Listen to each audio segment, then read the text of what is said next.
Do you ever have trouble landing your jab? Sure, we all do. So what are you going to do about it? I'll tell you what. You get yourself a rash guard with a camouflage left sleeve so he will never see it coming. My left hand is now virtually invisible. Can't see that, can you, Shao? No, where's the left hand? I know, right? Camouflage sleeves from Xmartial.com. Go check them out. They'll never see you coming. Hey, it's Ramsey Dewey over here in Shanghai, China at the Extreme Fight Club. And we're going to show you some extreme fighting techniques. Not really, 10 basic footwork patterns that will be very helpful for boxing and other combat sports. This first technique is very useful when you're fighting a squirrely guy who does not want to get close to you. Every time I take a step in, he darts away. Like, man, come back and let me punch you. Do you ever have this problem? I do. So we have lots of tricks to get him to follow us, but screw that, we're just gonna go straight to him. This is called a darting jab. So I'm gonna push off and I'm gonna leap, but you'll notice I'm doing it at an angle. So if I'm going toward the camera, this foot is going to move in a diagonal this way, as my hand moves at a diagonal inward, right? So I've got to think I want to punch Shao on the side of the jaw instead of straight down the center. If I come straight down the center, like here I come, boom. Here's a quick illustration of why angles will save your life. Notice Silva's moving straight down the center line and gets countered straight down the center line again and again and again until he's knocked out. This, my friends, is why angles are so important. And I won't be happy, but he will. So I get off the center line, boom, on that darting jab, and then I'm going to walk back. Okay? There are a couple of steps here. Here, Shao, step back for a minute. So first, without a partner. Okay? Again, darting jab, walk, walk, walk. Right? Why am I walking to the side like that? Darting jab, walk, walk, walk.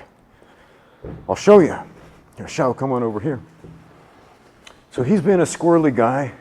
So I chase him with that darting jab, and I walk out to the side. What does that do? It gives me an angle, right? Let's slow this down for a minute. So I dart out here. Whoa! I walk back here. Look where I am relative to Shao. Right? I'm on his side. We always want to attack from the side rather than the front. This is a fair fight. Everything I throw, he can see coming. Boom.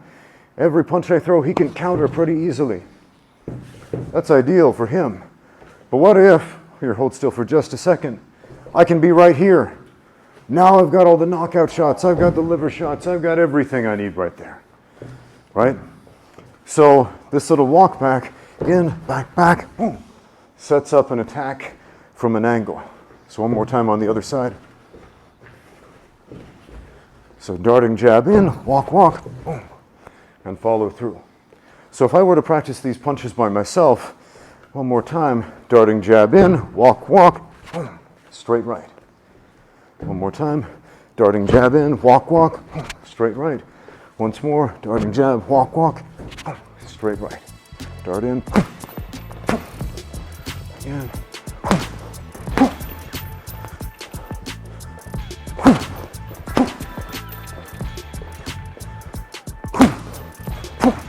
More. There was a mosquito, I think I got it. This next move, the double darting jab, it's going to start out the same way. We have a squirrely guy. It's hard to get close to him. So I shift off the center line. I'm pushing off my back leg. It's like a leap. Like, here I come, right? Maybe not that balletic, but he's probably going to move away from that. Okay? So I'm going to do this twice, and I'm going to very quickly switch stance. All right, so come a little closer. All right. So I dart in, and I dart in here. And what do I do? What have I done here? I've created an angle. I'm on his side. Let's do that again. Maybe full speed, right? So dart, right? And now I've created an angle once again. Here, switch sides. So come a little closer, right? So dart in. Look at my foot. All right, now I'm now in a side stance, like a horse stance, basically. But I've got an angle relative to him, or I can clip him on the jaw, on the side, etc. So by myself, without a partner, here's what the footwork is like. In, okay? From another angle, in, okay? One more, in, One more time with Xiao. So again, I'm moving around. He's squirrely. I can't go close to him. So, yeah. And then, what do I have? I've got a nice angle right there.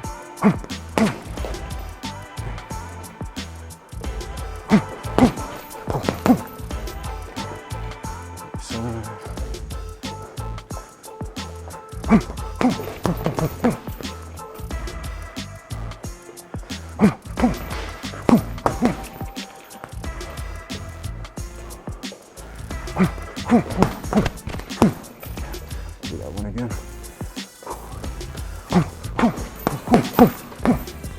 When my opponent is advancing toward me, right, my instinct tells me to shuffle back. You ever been in that situation? Sure, we all have, right? So guys moving forward, our instinct is to move away from the danger. It's not a terrible instinct. It's just a little better if we have a game plan to follow it up. So if I find I take more than 1 or 2 steps back, it's pretty good to cut an angle, right? So this little step, I step out to the side. It's a very fast way to set up a check hook. Now, I made a whole video about setting up a check hook like this, which I love because you can get a lot of power in that, but this one is much faster. So, little step to the side. I turn my foot this way in the direction of the punch, and I punch. So I'm baiting Xiao to follow me. He's following, he's walking to the trap, boom! And I come in at the angle. So from this side, again, he's following me, boom! And I come in at the angle. Now it's very important, keep your heel raised. And here's why. If you watch my left foot, right, he's following me. If I put my foot flat on the floor, I'm pushing myself back, okay? So I've got to have this foot here, heel raised up on the ball of the foot to drive myself forward, to drive that punch forward.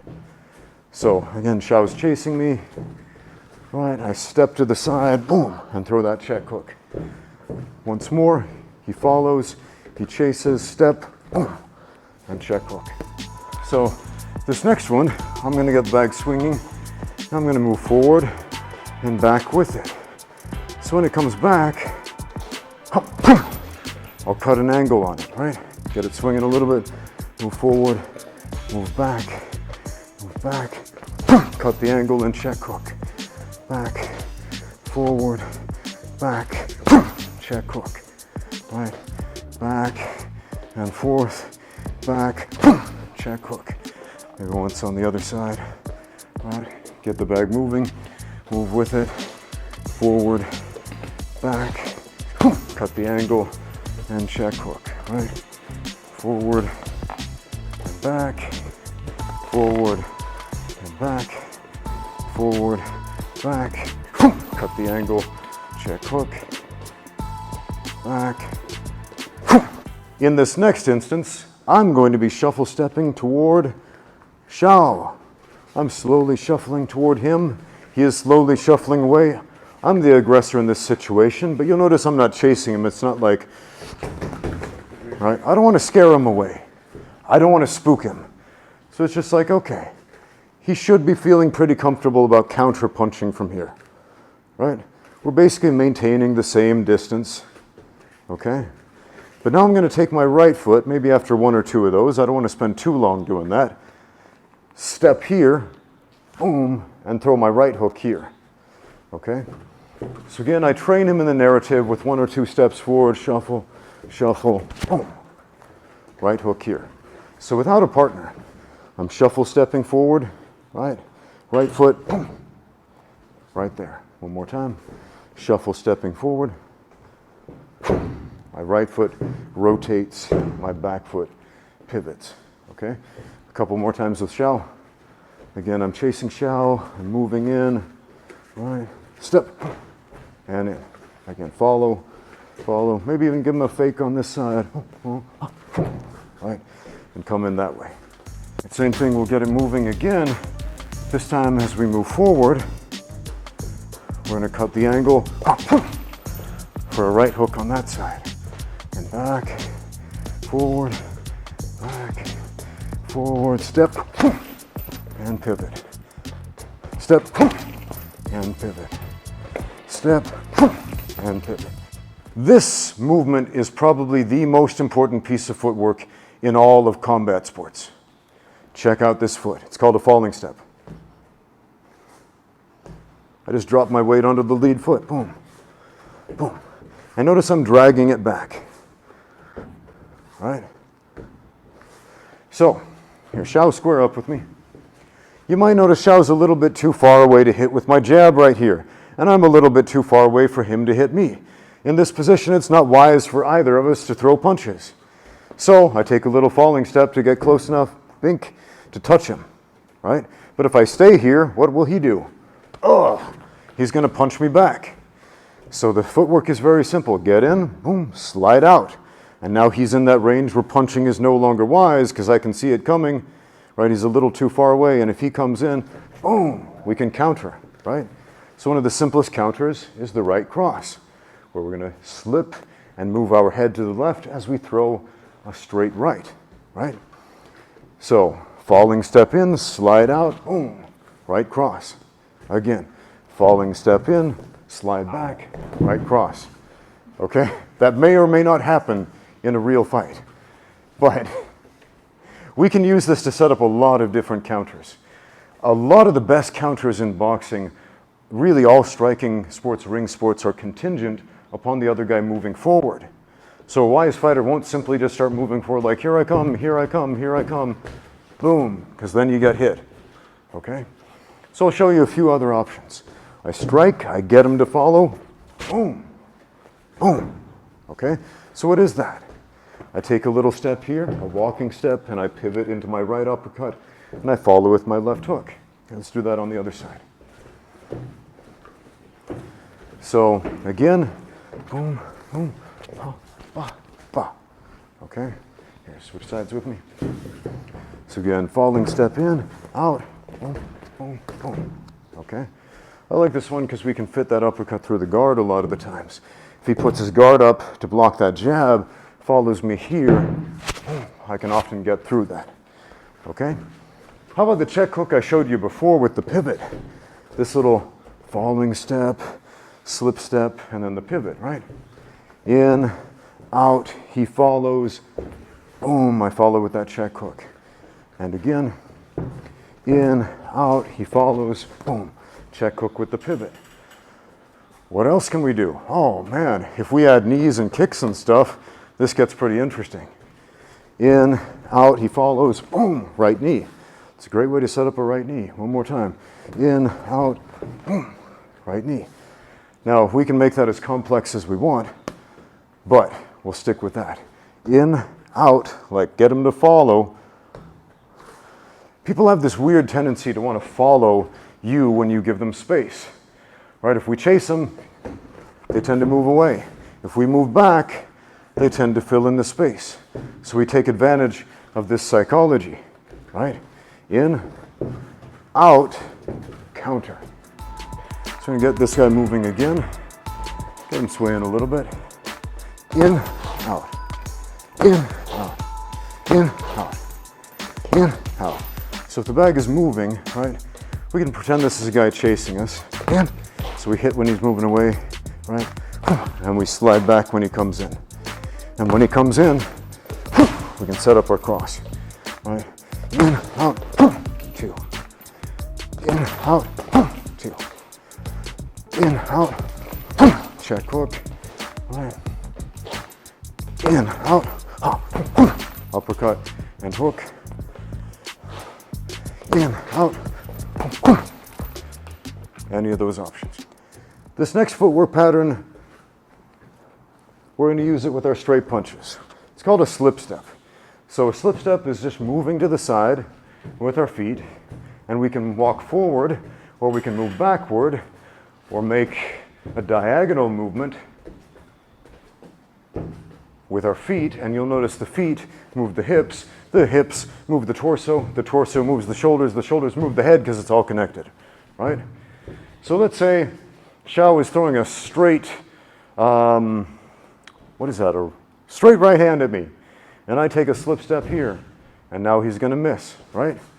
He throws a straight left hand at me. Boom, I take a slip step here.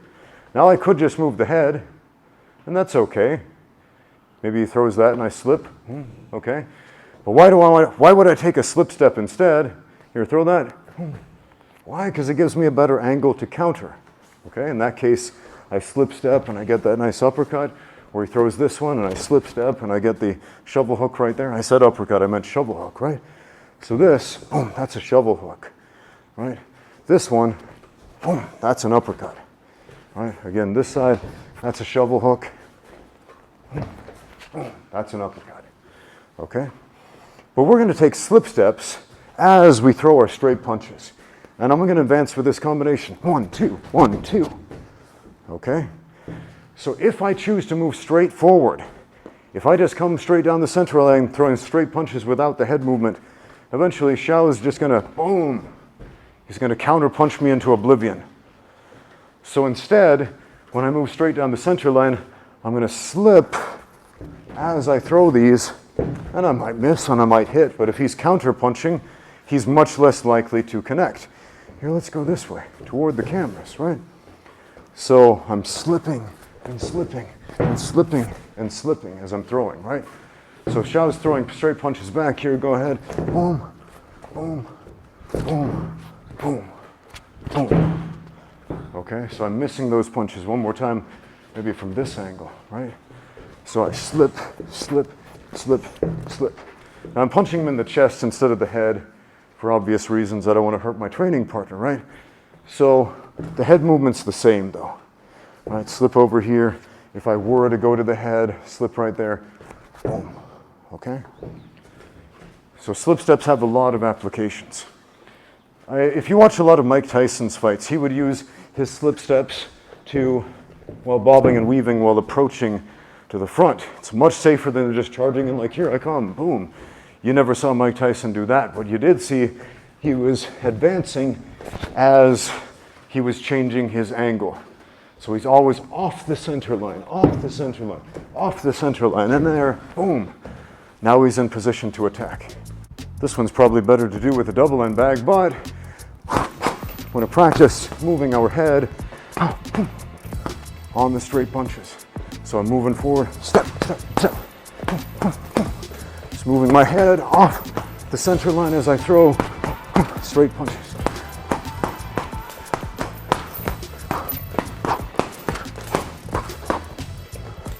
Now, Xiao is a southpaw. I fight orthodox, but we're going to switch. I'm going to pretend to be a southpaw. He's going to pretend to be orthodox here. Now, when fighting southpaw, one of the most important things you can do is get your lead foot on the outside, right? This is not always true for every technique in every situation, but for a great many of them it certainly is, because this puts him right down my center line and me off of his center line, right? If I stand with my foot at the same level as his and he throws his right hand, boom, yeah, and I throw my left, yeah, he's already off the center line. He doesn't even need to slip. So if he throws his right and I throw my left, boom, his lands, mine doesn't. So I get off the center line, boom, now I've got a southpaw advantage. Okay, here, let's change our angle a bit. So I move my foot on the outside of his while I throw that left straight, okay? But there's more, you gotta follow that up. What if he takes it on the guard and that's all I throw and he's still conscious and he understands I don't have anything else behind that straight right? What's he gonna do? He's gonna advance forward and hit me. So we gotta follow that up with something. And here's what it is. A check hook with a pivot, and then we repeat that combination. So I come down the center line. I step off the center line. Before he can counter, I pivot over here. Now he's squaring up with me at this point, of course, so I throw this again, and I pivot again. So you notice we're doing this little dance rotating this way. Okay? So one more time. In, hook, in, hook, in, hook. Generally, I'll throw this 2 times. If you throw it more than that, he's going to start to get savvy with it and adjust his movement, or just take a step out and invite you to come in to take a counter, right? So one more time, in, hook, and then I'll get out, right, and start doing some work from there. One more time, in, hook, out. Okay? Without a partner, the footwork looks like this. step out, slip step to your right, check hook with a pivot, slip step, check hook. One more time, slip step, check hook with a pivot, slip step, check hook with a pivot. Full speed. From a southpaw stance, slip step, hook, slip step, hook with a pivot. Right? So 2, 3, 2, 3, 2, 3, 2, 3.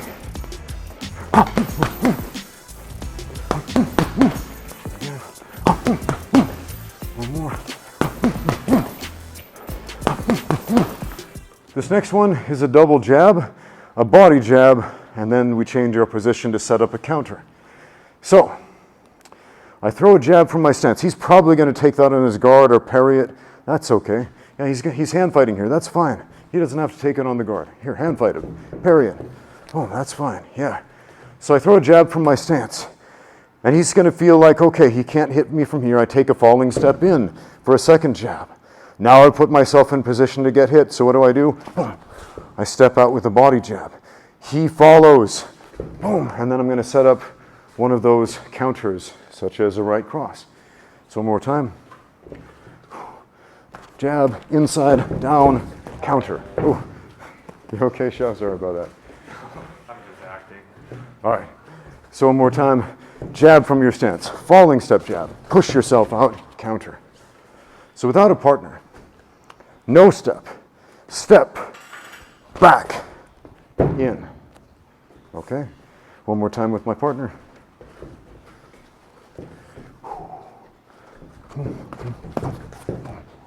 Okay? Again, no step, step, step back, counter. Jab from the stance, falling step in, slide back, cross. All together. Again.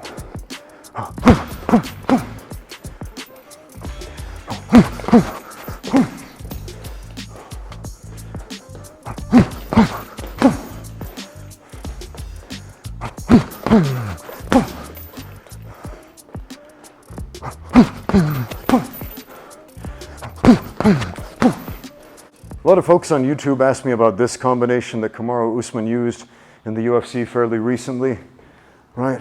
So he reaches over here like he's throwing a hook, but it's a hand trap to pull this hand away. He fires off this right hand, but don't fall down, because that did happen in the fight, but let's assume that this doesn't knock him out, because watch what Usman did. If you see that in slow motion, he hits him, the punch does knock him out, but Usman follows through with what else but a Dempsey roll. Boom. You know what a Dempsey roll is? Right? That's essentially bobbing and weaving and striking simultaneously. Watch the best knockout artists in the UFC or kickboxing or Muay Thai when they knock people out. What do? As the guy's going down, they're finishing their combination. Why? Muscle memory. Because they don't know 100% if this one punch will knock him out. If that doesn't knock him out, maybe this liver shot will. Boom! If that doesn't knock him out, maybe this right hand will. And if none of those do, we're going to do another one and another one and another one until it does the work. So again, if you watch what Usman did, he followed through with each of those movements, boom, until the work was done, even though the work was done before he finished the combination. So without a partner, right, the hand trap, and you throw with some force, with some power, right? So there's a little hip movement there. And then we follow through with a slip step, boom, to the left. Dempsey roll with a shovel hook. So as I move my body, boom, I'm throwing a shovel hook. It's like moving like a speed skater. So my body goes down, and I throw a shovel hook to the body, right? And once I'm over here on the other side, I've created an angle for an overhand or a right hook. Dempsey roll sounds like something you can order at a sushi menu. I know, right? But it's not. Here, let's switch sides. The Dempsey roll gets its name from, of course, Jack Dempsey. You'll see it in his famous 1919 World Heavyweight Boxing Championship title fight against Jess Willard, right? Willard was a big, tall guy. Let's just imagine Chow was a giant for a second. He had the English boxing stance, hands way up here, very defensive style. Dempsey got inside, he went low, he went high, he went high, he went low. And each time he is changing angles, changing sides. So Xiao, stand right here. At first I'm squared up with him. I go for that liver shot. Look where I am. I've got an angle. So I can hit right here, right? But what if he squares up with me again? Boom. I come up high. Boom. I change sides. I've got an angle this way. He squares up. Boom. I go under. I come up high. Each time I throw a hook, I'm bobbing and weaving and changing sides. Again, very similar to what Mike Tyson did to close the distance. He would bob and weave on the way in so he could get inside and do some damage, right? And what would Jack Dempsey do with this Dempsey roll, right? He would strike and change his angle, boom, and cut through and radically increase the power at the same time, right? So Usman did this same exact movement, right? Hand trap, follow through, boom, Dempsey roll, boom, overhand, slapping hand trap, straight right, boom, Dempsey roll, boom, overhand. Let's put that together. Boom, boom, boom, boom. On the other side. Boom, boom, boom, boom. Boom, boom, boom, boom. Boom, boom, boom, boom. One more. Boom, boom, boom, boom. This next footwork pattern, I'm going to rotate clockwise to my left as I throw a 1-2-1-2 combination. Right? So the footwork, step, step back, step at an angle, step back. Again, step, step back, step at an angle, step back. If I do it quickly. So what does this do with an opponent? It means I move around him to get an angle.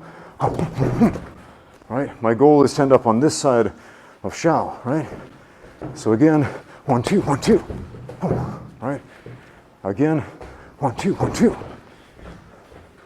This can be especially effective if I feint this side first. Maybe I feint stepping over here. You know what that is?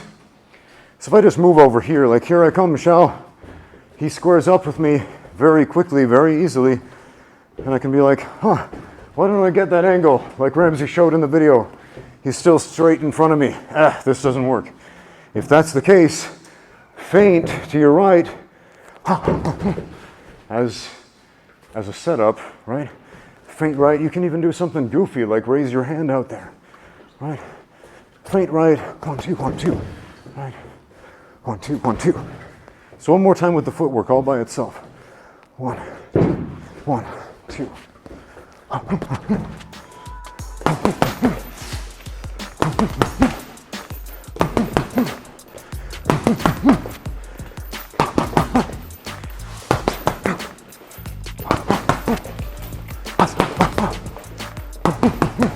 This next combination, it's very simple. 1, 2, step, 2 on the pivot. So here's how this will work with a real person. I throw the 1-2. Chances are he's going to catch it on the guard.